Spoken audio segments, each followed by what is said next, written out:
আসসালামু আলাইকুম। 1971 সালের ভারত পাকিস্তান বালযুদ্ধ, যে বালযুদ্ধকে নিয়ে আজকে আবার দেশটাকে দুই ভাগে বিভক্ত করার চেষ্টা চলছে। তো 71-এর বালযুদ্ধে আসলে কতজন মানুষ মারা গিয়েছিল, কতজন নারীকে ধর্ষণ করা হয়েছে, তারপরে কতজন মুক্তিযুদ্ধে অংশ নিয়েছিল, এটা নিয়ে তো একটা বের করা দরকার, তাই না? এই যুদ্ধ নিয়ে এত আবেগ, এত কিছু বাংলাদেশের মানুষের, তাহলে আপনারা এটা আমাদেরকে জানাবেন না যে আসলে মানুষ কতজন মারা গিয়েছে, কি হয়েছে, কি, এটা তো জানা দরকার। তো বাংলা এডিশনের ক্রাইম এডিশন থেকে গত 3 মাস মতো আগে আমি বললাম যে এটা নিয়ে আমরা একটা করি, জরিপ করি, সারা দেশে ঘুরে ঘুরে তারপরে করি। তো আমরা তো ছোটোবেলা থেকে শুনে আসছি যে 2 লাখ মা বোনের ইজ্জতের বিনিময়ে তারপরে বাংলাদেশ নাকি স্বাধীন হয়েছে। এবং আমি 2012 সালের আগ পর্যন্ত আমি কিন্তু হাফ চেতনাধারী ছিলাম। আমি বিশ্বাস করতাম আসলে পাকিস্তানির এতগুলি মানুষের, সেই যে ছোটোবেলা থেকে দেখেছেন না, এই যে সিনেমার মধ্যে দেখানো হয়তো নিজের সন্তানকে আপনার বাইরে বের করে দিয়ে মুক্তিযোদ্ধাকে ওনার সেটার ভিতরে ওর খেতার ভিতরে ঢুকায় দিয়ে তারপরে বাঁচিয়ে রেখেছে। ওই সিনেমা দেখেছেন না, কি যেন হাঙর নদীর গ্রেনেড না কি যেন সিনেমার নাম। এসব সিনেমা নাটক দেখায়া আর দাড়িওয়ালা লোকজনরে বানানো হয়েছে আপনার রাজাকার। এটা বানায়ে তারপরে সারা দেশের মানুষকে ব্যাপক এক উত্তেজনার মধ্যে ঢুকিয়ে দেওয়া হয়েছিল। তো 12 সালের পর থেকে আমি মূলত মুসলমান হই। আমার ধর্মের প্রতি, ইসলামের প্রতি, বাংলাদেশে আসলে মুসলমানদেরকে নিয়ে তারপরে কি ষড়যন্ত্র, ভারতের ব্যাপারে আমি কিন্তু এই অনেক হিন্দি সিনেমা দেখেছি, হিন্দি গান, এখনও ওদের নিয়ে বিনোদন, এটা তো বিনোদনের জন্য দেখা, এখনও সত্যি কথা হিন্দি গান শুনি। তো এখন এই যে আপনি এগুলি যে আপনি করলেন, 71-এর যে যুদ্ধ নিয়ে আমাদেরকে যা যা দেখাইলেন, আমরা এক ব্যাপক এক উত্তেজনাশীল চেতনাধারী এক জাতিতে পরিণত হইলাম। সেই জাতিকে আপনি বুঝাইলেন 2 লাখ মানুষকে করার। তো আমরা প্রথমে গেলাম মন্ত্রণালয়ে একটু খোঁজ নিতে, যে মন্ত্রণালয় তো নিশ্চয়ই সেই 2 লাখের না থাকে, 1 লাখের তো থাকবে না, 50,000, 5,000, 1,000 তো থাকার কথা। মন্ত্রণালয়ের কাছে তালিকায় নাম আছে মাত্র 530 জন। কোনো সমস্যা নেই ভাই, 530 জনও ইটস হিউজ। আমি এটাও যদি 530 জন যদি ধর্ষণের শিকার হয়ে থাকে, আমি সেটার বিচার চাই, সেটাকে আমি ব্যাপক ন্যাক্কারজনক হিসাবে দেখতে চাই। এই 513 জনের মধ্যে 30 জনের মধ্যে আমি গেলাম আমরা অনুসন্ধান করতে। এর মধ্যে ঢাকা বিভাগটা দিয়ে আমরা শুরু করলাম। তো মন্ত্রণালয়ের হিসাব অনুযায়ী ঢাকা বিভাগে ধর্ষিত হয়েছেন হলো 69 জন। এই 69 জনের পেছনে খোঁজ নিতে গিয়া ভাই যা দেখলাম, আইরে ভাই, পাকিস্তানের মিলিটারিরা এত ধর্ষণ করে গেল। এই 69 জনের মধ্যে কারোর গ্রামই নাই। একটা মানুষের নাম দেওয়া হয়েছে এই ঢাকার কেরানীগঞ্জে, গ্রাম নাম দেওয়া হয়েছে, সেই গ্রাম বলে কোনো গ্রামই নাই, কেউ মানুষ নাই, সেই নামের কোনো মানুষই এলাকায় নাই। একজন আছে ফাতেমা বিবি। ফাতেমা বিবি একাই 300-400 মিলিটারিকে সে এক বিস্ফোরণ বানিয়েছেন। তিনি বিস্ফোরণ বানিয়ে বলে মরিচের গুঁড়া টুরা, হলুদের গুঁড়া, ঝাল মশলা দিয়ে মাখায় টাকায় তিনি এক বিস্ফোরণ বানিয়েছিলেন। সেই বিস্ফোরণ দিয়ে তারপরে পাকিস্তানের 400-500 মানুষকে মেরেছেন। 14-13 জনের আপনার এই গোপনাঙ্গ কেটেছেন পাকিস্তানি মিলিটারিদের। গোপনাঙ্গ কেটে ওর ওর এর মধ্যে আপনার উঠানের মধ্যে ওনাকে শুটকি বানাতে দিয়েছিল সেই গোপনাঙ্গ দিয়ে। এই হলো গিয়া, শুনেন একটু ক্রাইম এডিশনে সে প্রোগ্রামটার অল্প একটু কথা শুনেন, শুনলে বুঝবেন কি বলে। একটা পাঁচফোড়ন তৈরি করলাম, কিছু ছাই, তামুকের ফাঁকি, মরিচের ফাঁকি দিয়ে ছোট্ট ছোট্ট করে গোল্লা বানাইয়া এক একজনের হাতে দিতাম। অনেক মানুষ ছিল, এদেরকে হাতে দিতাম, ওরা গাছের আগায় আগায় থাকতো। যখন ওইটা যখন পড়তো তখন ওরা আসলে পরা মারলে পরা ওকে নাক মুখ চোখ মুখ কানা হয়ে যেত গা, তখন ওদের অস্ত্র আমরা চিনে এনে মুক্তিযোদ্ধাদেরকে দিতাম। বহু অপারেশন করছি আমরা নিজের হাতে, না হইলে কমসে কম আমার এই হাত দেয়, না হইলে 2-500 আমি মারছি। আমি 11 জনের জীবিত অবস্থায় তাদের পুরুষঙ্গ কেটে লেছিলাম কাঁচি দিয়া, বব কাঁচি দিয়ে কাইটটা আমি টাকি মাছের মতন শুটকি দিছিলাম। এই হইল কি আমাদের মুক্তিযুদ্ধের ধর্ষিতাদের অবস্থা। 530 জনের মধ্যে একজনকেও, পুরো ঢাকা বিভাগে আমরা একজনের খুঁজে পাইনি যেটা বাস্তবিক পক্ষে বাস্তবিক অর্থে কেউ ধর্ষিত হয়েছে এই প্রমাণ দিতে পারে। নানান ধরনের গল্প, এই করেছে ওই করেছে, 3টা কোশ্চেন করলে এরপরে ঘুরপেচ খাওয়া যায়। আমার 4-5টা ভাইকে, আপনার 4 ভাই আর 1 বোনকে মারা হয়েছে। 71 সালে। সেই 4 ভাইয়ের নাম বলতে বললে সে একবার এক এক ভাইদের নাম বলে। আবার পেটের বাচ্চা মারা গিয়েছে, বাচ্চার বয়স কত ছিল, পাশের থেকে আরেকজন বলে আপনার তো বাচ্চা টাচ্চা ছিল না, কয় পেটের ভেতরে শহীদ হয়েছেন। শোনেন একটু কি বলে। ফরিদ, আরেক ভাইয়ের নাম ছিল দরবেশ, আরেক ভাইয়ের নাম ছিল মনসুর আলী, আরেক ভাইয়ের নাম ছিল নূর মোহাম্মদ, আমার বোনের নাম ছিল নাজমা। নাজমা আমার ছোট ছিল, আমার বোনকে ওই জায়গায় মাইরে ফেললো ফরিদ, শেখ ফরিদ। আমার না, আমার আর একটা ভাইয়ের নামও শেখ ফরিদ আছে, জীবিত, বুঝলে না, আগে ছিল আমার বড়। আরেক ভাইয়ের নাম আছিল অলগান যে আবুল ফরাজ, আরেকজনের নাম আছিল মনসুর আলী, আর বোনের নাম ছিল নাজমা। আমার প্রথম সন্তান শহীদ হয়েছে, দ্বিতীয় সন্তান মুক্তিযুদ্ধের শহীদ, হ্যাঁ মুক্তিযোদ্ধার সময় শহীদ হয়েছে। দ্বিতীয় সন্তান মুক্তিযুদ্ধের সময় আপনার বয়স ছিল 20-22 বছর। হ্যাঁ, আপনার ছেলের বয়স কত তখন? তখন মনে করেন ছেলে আমার গর্ভে শহীদ হয়েছে, গর্ভ অবস্থায় শহীদ হয়েছে। এইভাবে আমাদেরকে এই গাঁজাখড়ি গল্প শোনায়া একটা বিশাল প্রজন্মকে আমাদের 54 বছর ধরে অন্ধ বানিয়ে রাখা হয়েছে। আমরা আসলে যদি মুক্তিযুদ্ধের সময় কোনো মানুষ মারা গিয়েছে কিনা, কেউ রেপড হয়েছে কিনা, কতজন হয়েছে, আমরা এটা জানতে চাই, আমরা শুনতে চাই, এটা জানুক এই জাতি। কেউ জানে নাই। মুজিব এই শালায় ওর এক কমিশন গঠন করেছিল, আচ্ছা খোঁজ নে তো দেখ কয়জন মারা গিয়েছিল। সারা দেশে মিলা ওরা এই মুক্তিযুদ্ধের সময় নিহত মানুষ পেয়েছিল হইল 33 জন। এই 33 জন পাওয়ার পরে আর খুঁজা পায় না, কয় তাহলে বাদ দে, এটা নিয়ে আর আলাপ দরকার নাই। এরপরে আর কেউ সেই আলাপে যায়নি, সবাই এটা নিয়ে রাজনীতি করেছে। ভাই 530 জন যদি ধর্ষিত হয়ে থাকে, এটা আমি মনে করি যে ব্যাপক মানবতা বিরোধী অপরাধ। এটার সাথে যে যে জড়িত ছিল মারা তো যাইতে হবে। এক একটা 68,000 গ্রাম দিয়া যদি আপনি 2 লাখের ভাগ করেন 2.90, প্রায় 3 জন করে পড়ে। এই 3 জন করে আপনার গ্রামে আছে, আপনার জেলায় আছে, আপনার বিভাগে আছে। কারোর কাছে শুনেছেন যে কারোর বিভাগে আছে? কেউ বলতে পারবেন যে কার মা বোন রে, আওয়ামী লীগের কারোর মা বোন রে যদি নাকি পাকিস্তানিরা লাগায় যায়, তোরা তালিকাটা আমার কাছে দিস, আমরা খোঁজ খবর নিব, নিয়ে তারপর দেখব তোর মা বোনদের ভ্যাজাইনাল চেক আপ করায় তারপরে নিয়ে আসবো না, দেখবো না কী হয়। এটা করে কি করা হয়েছে, পাকিস্তানিদের সাথে আমাদের একটা বিরাট দূরত্ব তৈরি করা হয়েছে। এই দূরত্ব তৈরি করেই তারপরে এই যে শালারা যে বলে যে মুক্তিযুদ্ধ, মুক্তিযোদ্ধাতেই 16 ডিসেম্বর এই যে কয়দিন পরে বাল দিবস আসতেছে, একটা বিজয় দিবস, এটা বালের বিজয় দিবস রে। ভারতীয়রা পাকিস্তানিদের কাছ থেকে দেশ লেখা নিল, একটা সেক্টর কমান্ডার থাকতে পারেনি একজন। এই যে ছবিটা, এই যে সাইন করার যে ছবিটা, একজন বাংলাদেশি আছে, সব ইন্ডিয়ানরা। তা আমার কিসের বিজয় দিবস?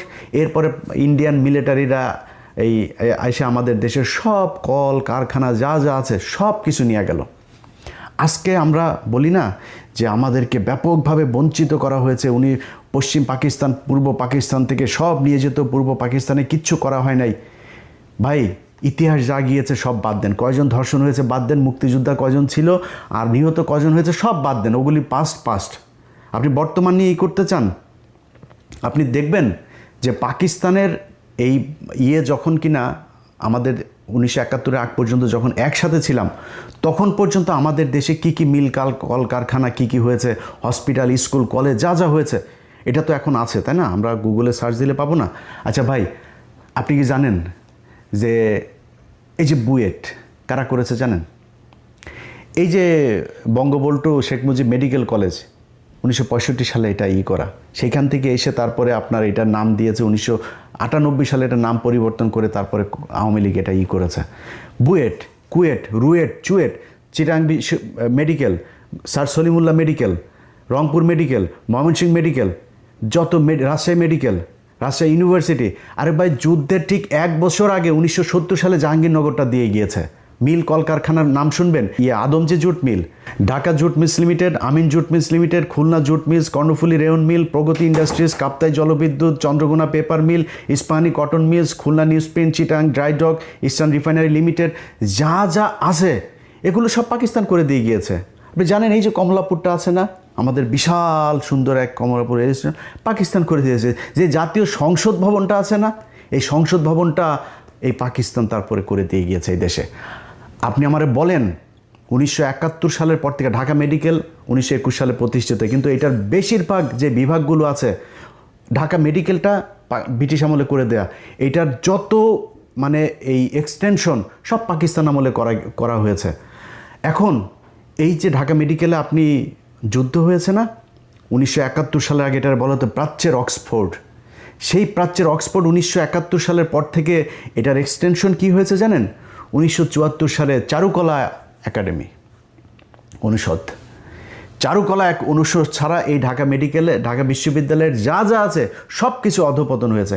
একটা মিল কলকারখানা বলেন তো, কোন মিল কলকারখানা আমাদের এই দেশে হয়েছে 1971 সালের পরে? গার্মেন্টস হয়েছে।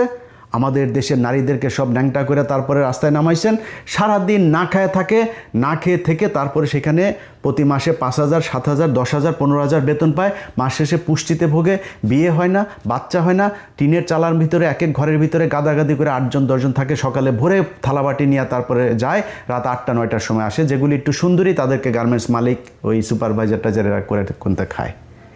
এই হচ্ছে আমাদের দেশের উন্নতি। আরেকটা উন্নতি কি হয়েছে, আমরা বিদেশে লোক পাঠাই, যেটা দিয়ে এখন দেশটা টিকে আছে। এর বাইরে পাকিস্তান যাওয়ার পরে এই বাংলাদেশের মিনিমাম কোনো ধরনের কোনো উন্নয়ন হয় নাই। আজকে এই যে আমাদের স্মার্টা যেসব নারীরা আছে না, যারা পাকিস্তানের বলে পাকিস্তান, ওরা কি ইউটিউবে সার্চ দিয়ে দেখেন পাকিস্তানের, আর ওরা পাকিস্তানের নারীরা সারাদিন ওরা মনে হয় যেন যদি পাকিস্তান নিয়ে কিছু বলে মানে ওইখানে কয়েকটা বোম টোম পরে আছে, মসজিদের ভেতরে মুসল্লিরা নামাজ পড়ে, মেয়েরা সব একদম বুরকা টুরকা পরে হয়ে থাকে। পাকিস্তানে গিয়ে দেখেছেন কোনো দিন? ইউটিউবে দেখেন। জীবনের ইচ্ছা আছে পাকিস্তানে যাব, ইনশাল্লাহ সৌদিতে যাবো আর পাকিস্তানে, 2 জায়গায় যাওয়ার খুব ইচ্ছা আছে, স্বপ্ন আছে, যাব। সেখানে ইউটিউবের মধ্যে ঘুরলে তারপরে দেখা যায়। আর ভাই ইসলামাবাদের হাইওয়েগুলি দেখছিস ইউটিউবে, ওটা কি আমেরিকা না পাকিস্তান এটা বোঝা যায় না। পাকিস্তান এমন কোনো জিনিস আছে যেটা কিনা তারা বিদেশ থেকে রপ্তানি করা লাগে, সব নিজেরা তৈরি করে। এই 2 দিন আগে ব্যালিস্টিক মিসাইল তারা করেছে, উৎক্ষেপণ করেছে। কি করে নাই তারা? মোটর সাইকেল, গাড়ি থেকে শুরু করে সব উৎপাদন করে। চিকিৎসা, তাদের চিকিৎসা খাতের অবস্থা জানেন? তাদের সাথে এখন আমাদের ব্যারিকেড তৈরি করে রাখা হয়েছে। এই ডিসেম্বরে আপনার কতদিন ধরে শুনছি বাংলাদেশ ঢাকা থেকে ইসলামাবাদে সরাসরি ফ্লাইট হবে, চালু হয় না। কারণ ওইখানে গেলে পাকিস্তানের যে ট্রিটমেন্ট ব্যবস্থা, এটা ইন্ডিয়ার সাথে আমাদের তখন একটা এই মানে এখান থেকে রোগী কিছু ভাগাভাগি হয়ে যাবে পাকিস্তানে, এটা কোনো দিনও চায় না। যেই কারণে এই ইন্ডিয়ার যারা কিনা এই বাংলাদেশের যে দালালরা আছে, তারা চায় না পাকিস্তানের সাথে সরাসরি কোনো সংযোগ হোক।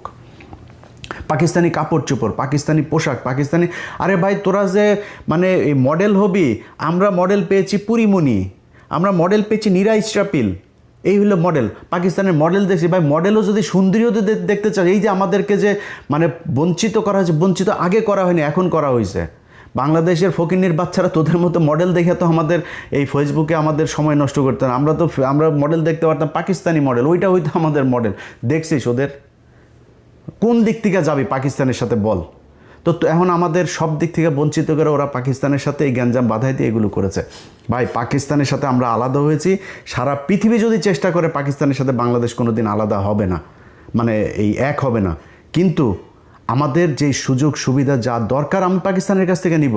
পাকিস্তানের সাথে আমার সম্পর্ক যদি ভালো থাকে, তাদের যে নিউক্লিয়ার আছে সেটা তারা নিজেরাই বলে, বাংলাদেশ ভাই তেরে আমার যদি লাগে তাহলে তোরা দিয়ে দিব, কোনো সমস্যা নাই।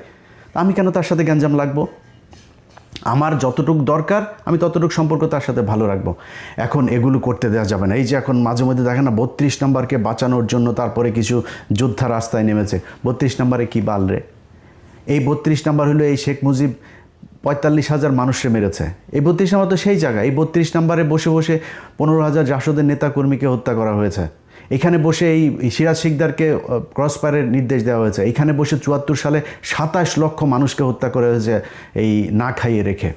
এটা তো সেই জায়গা। এখানে থেকে সবশেষ আওয়ামী লীগ গণতান্ত্রিক দল টল যা আছে সব বাদ দিয়ে বাকশাল প্রতিষ্ঠা করে গিয়েছে এই শেখ মুজিব এই ঘরে বসা। এটা কিসের তরিয়ে? আর এরা সব নাচানাচিতে আছে। আরে বাবা 32 নম্বর এখনও বলছি না বাঁচাইতে, 32 নম্বরে আসে কিছু তোর? 32 নম্বরে যা কিছু আছে ওই জায়গায়। আর এই দিন যেটা হয়েছে এটা তো আমরা ভেলকি দেখিয়েছি। এইটা নিয়ে সবাই ব্যস্ত রাখবো, দিক থেকে রায় হয়ে যাবে। তোরা সারা দেশে কিসের ভেলকি দেখাবি? ভেলকি 32 নম্বরে কেন্দ্র করে তারপরে হয়েছে। সো এত উত্তেজনার কিছু নাই। এই বাল যুদ্ধ নিয়ে আমাদেরকে আর আলাদা করা যাবে না, এই দেশের মানুষকে বিভ্রান্ত করা যাবে না। যারা যাবে এইটারে কেন্দ্র করে, এই যে বাউলের দেখেন না, বাউলের পক্ষে এই যে বিএনপির মহাসচিব এই কুলাঙ্গারের বাচ্চা এই বলে যে বাউলের টাউল এগুলোর পেতে, কুলাঙ্গারের বাচ্চা তুই কেটা জানি না আমরা, তুই সারা জীবন তোর মেয়ে একটা আছে, ঘর জামাই আরেকটা আছে, দুইটা অস্ট্রেলিয়াতে রেখে তোর টাকা পয়সা সব পাচার করছিস, ওই আওয়ামী লীগের সময় পর্যন্ত তুই টাকা পাচার করছিস অস্ট্রেলিয়াতে তোর মেয়ের কাছে, তোর মেয়ে এখন দেশে এসে রাজনীতি করে। এতদিন কই ছিলি? বাংলাদেশের মানুষ জীবন দেয়, তুই অস্ট্রেলিয়াতে বসে, তারপর তোর অবদানটা কি আমারে বল? হাসিনার বিরুদ্ধে অবদানটা কি তোর? ও মেয়েরে দেখছে নাকি ওর ভাইরে দেখছে? ওবায়দুল কাদের আর ওই যে মির্জা ফখরুল আর ভাই আরেকটা আছে ফয়সাল, এই দুইটার চাঁদাবাজিতে ওই এলাকার মানুষ এখন ঘরে থাকা দায়। ও কয়েকদিন 2 দিন আগে লিখছে যে ওর নাকি বাড়িঘর কমেছে রাজনীতি করতে গিয়ে। তোর বাড়িঘর কমে? তোর বাড়িঘর তো সব অস্ট্রেলিয়ার থেকে শালা। ওরা এসে এখন এই মুক্তিযুদ্ধ নিয়ে বাউল দেখবেন, এই এদের সবার এগুলি সব এক জায়গায় হয়ে যাবে দেখবেন। বাউলের ক্ষেত্রে ওরা এক জায়গায় হবে। আরে ওরা আমার আল্লাহরে নিয়ে যেই কথা বলেছে, তুই কিসের বালের বাউল? তুই কোন জায়গার বাউল আসছিস তুই এখানে করতে? ওরা এই মুক্তিযুদ্ধকে নিয়ে ইসলামকে আলাদা করেছে, দাড়ি টুপিওয়ালা লোকজনকে বানিয়েছে রাজাকার, এরা হচ্ছে গিয়া দেশ বিরোধী। এটা বানিয়ে সেই ভারতের যেই ন্যারেটিভ সেটা এখানে প্রতিষ্ঠিত। এই ন্যারেটিভ দিয়ে এই দেশের রাজনীতি করা যাবে না, আমরা করতে দিব না। যতই চেষ্টা করেন চালায় যান, দেখেন কাদের পক্ষে লোক যায়। ঢাকা বিশ্ববিদ্যালয় দেখেছেন না, রাজাকারকে বাঁচিয়ে করে ওপেনে বলেছি পাকিস্তানের ক্যান্ডিডেট রাজাকার, ও জিতেছে। তো ওই সামনের নির্বাচনেও বেশি খেলা করতে আসবে না কোনো দল, আশা করি। এই মুক্তিযুদ্ধ নিয়ে আশা করি কেউ খেলা করবে না, আওয়ামী লীগ নাই যেহেতু, আর কেউ করবেও না আশা করি। সো যারা এই বাংলাদেশে এখন মুক্তিযুদ্ধের 32 নম্বরের বাউল, তারপরে এই যে চেতনায় বালছাল নিয়ে আসতে চাইবেন, ভাই কেউ পাত্তা হবেন না। এগুলি বাংলাদেশের মানুষ। আমি বাংলাদেশের আপামর জনসাধারণের কাছে একটা প্রশ্ন করতে চাই, ভাই আমার কাছে আপনার মুক্তিযুদ্ধের ইতিহাস জানার দরকার নাই। বা আপনারে সিম্পল একটা কোশ্চেন করি, আপনি আপনার গ্রামে, আপনার থানায়, আপনার উপজেলায়, আপনার জেলায় গিয়ে খোঁজ নেবেন যে ভাই কতজন কার মাকে পাকিস্তানিরা লাগিয়ে গিয়েছে, আমার একটু জানায়েন ভাই প্লিজ। আমি যদি জানি যে হ্যাঁ পাকিস্তানের একজন তাকে ধর্ষণ করেছে, আমি একটু শুনতে চাই। একজন মানুষকে আমি পাইতে চাই যেই মানুষটা কিনা করেছে। 2015 সাল, 2071 সাল থেকে 2015 সালে এসে বীরাঙ্গনাদের খোঁজে তালিকা তৈরি শুরু হয়। সেই বীরাঙ্গনা তৈরি করতে গিয়ে আওয়ামী লীগ বিধবা, অসহায়, গৃহহারা, স্বামীহারা মানুষজনকে এক জায়গায় করে তারপরে তারা একটা বীরাঙ্গনার তালিকা তৈরি করেছে 530 জনে, সারা দেশে মিলে। সব কয়টা ভুয়া। এই যে অবস্থা। যাই হোক, এগুলি করে আমাদেরকে আলাদা করতে চেয়েছে। আমরা এখন গার্মেন্টস শিল্প আর আমাদের শ্রমিক শিল্প, এই যে প্রবাসে যে যারা স্বামী স্ত্রীকে ছাড়া থাকে 20 বছর 15 বছর, মাকে ছাড়া, সন্তানকে ছাড়া, বাবাকে ছাড়া মানবেতর জীবনযাপন করে, এরা বালের বীরের জাতি। দোচে তোদেরকে কেউ সারা দুনিয়ায়, তুই বাল জাতি 71 থেকে এই পর্যন্ত কি বালটা ফালাইছিস? কেউ করে পাকিস্তান না খেয়ে থাকে, পাকিস্তান করে যায় দেখিস। আমরা তো এনে থাকি পৃথিবীর সবচাইতে রেইনবো জাতির সাথে আমরা থাকি। এখানে আমরা জানি যে একটা বাঙালি এক জায়গায় গেলে তার কি, আর একটা পাকিস্তানি গেলে তার কি। মিডিল ইস্টে আমার বাংলাদেশের সবচেয়ে বেশি মানুষ থাকে। জিজ্ঞেস করি যায় যে একটা পাকিস্তানি একটা লোক সৌদিয়ানের কাছে কি, আর একটা বাংলাদেশের মানুষ কি। কুত্তার মতো দাম দেন আমাদেরকে, তোদের মতো বাঞ্চত মার্কা রাজনীতিবিদদের জন্য আমরা আজকে এই কুত্তার জাতি হিসাবে সারা দুনিয়ার মধ্যে কিচ্ছু নাই, আমার কিচ্ছু নাই। এক পোশাক শ্রমিক বানায় মহিলাদেরকে এখানে ন্যাংটা করে কাজ করানো হচ্ছে। না আছে কোনো না আছে তাদের নিরাপত্তা, না শারীরিক নিরাপত্তা, মানসিক, আর্থিক, সামাজিক কোনো নিরাপত্তা নাই। রাস্তায় নামায় দেওয়া হয়েছে, এর নাম তাদের চেতনা। বাউলগিরি করে যে শালারা করে, ওই যে আমাদের চুয়াডাঙ্গার মেয়ে, আমাদের চুয়াডাঙ্গা সরোজগঞ্জের মেয়ে সালমা, সে বলেছে যে এগুলির ব্যাপারে খুব শান্টিং দিয়েছে। কয়েকজন বাউল নারী বলেছে এরা বেডে না গেলে এরা প্রোগ্রামে তাদেরকে অ্যাটেন্ড করতে দেয় না। সো খেলাধুলা ভাই সব একই জিনিস। ওই যে সবশেষ আপনাদেরকে একটা জিনিস শোনাই। গোপালগঞ্জে গিয়েছিল আমাদের একজন হেলেনা নামে এক চাট দোকানদারকে আপনার বীরাঙ্গনা বানানো হয়েছে। সেই বীরাঙ্গনাকে আপনার গোপালগঞ্জের আওয়ামী লীগের নেতারা ঢাকায় এনে কি করে তারপরে তাকে বীরাঙ্গনার তালিকায় নাম ঢুকিয়েছে, তার কাছ থেকে শুনে অনুষ্ঠান শেষ করি। হেলেনা ওই যে মুক্তিযোদ্ধার চাট দোকানদার যে মহিলা, ও কি বীরাঙ্গনা নেই? 71 সালে জন্ম হইতো হয়নি। পরে কি বীরাঙ্গনা বানায় রাখছে? ওরে বানাই রাখছে, যে কয়জন নেতারা ওরে ঢাকা নিয়ে খেলাই টেলাইয়া ওই করছে, বানাইছে নেতারা এরম মরছে ঢাকা নিয়ে। আর টাহা নেছে আরে ও তো আইডি কার্ড দিয়ে হয়তো জন্ম স্বাধীনই পরে পয়সা তুই যাওয়া ওই যে। ওই যে আমাকে লাভ নাই খালি খালি আমরা একটা করে দেওয়ানে অফিসে উল্টোই ফেলাই উল্টোই ফেলাই দেয় তা ওনাকে কোনো হাত নাই অরিজিনাল মুক্তিযোদ্ধাকে কোনো ইয়ে নাই আসলে ওই যে মহিলার কথা বলেন ওটা আমি আগে পরে চিনি না